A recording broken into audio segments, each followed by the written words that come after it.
Good morning. What happened yesterday in Woolwich has sickened us all. On our televisions last night and in our newspapers this morning, we have all seen images that are deeply shocking. The people who did this were trying to divide us. They should know something like this will only bring us together and make us stronger. Today, our thoughts are with the victim and with his family. They are grieving for their loved one, and we have lost a brave soldier. This morning, I've chaired a meeting of COBRA, and I want to thank the police and the security services for the incredible work they do to keep our country safe. There are police investigations and security service operations underway, so obviously there is a limit on what I can say. But already a number of things are clear. First, this country will be absolutely resolute in its stand against violent extremism and terror. We will never give in to terror or terrorism in any of its forms. Second, this view is shared by every community in our country.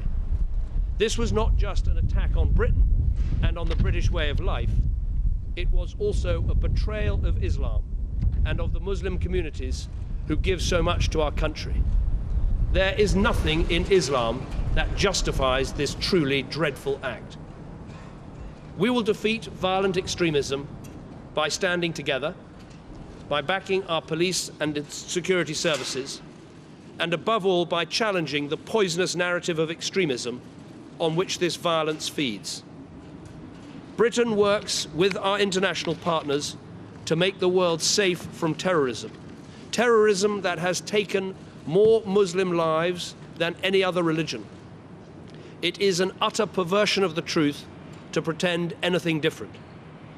That is why there is absolutely no justification for these acts, and the fault for them lies solely and purely with the sickening individuals who carried out this appalling attack.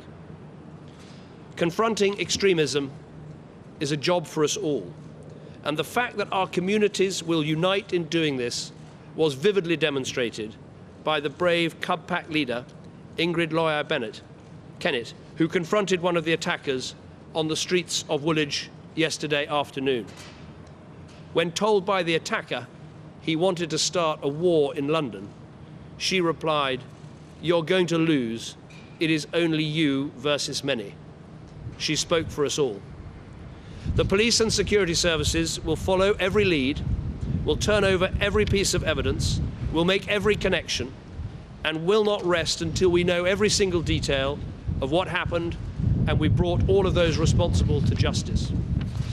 I know from 3 years of being Prime Minister that the police and intelligence services work around the clock to keep us safe from violent extremists. I watch their work every week. They do an outstanding job. They show incredible heroism, much of which cannot be reported.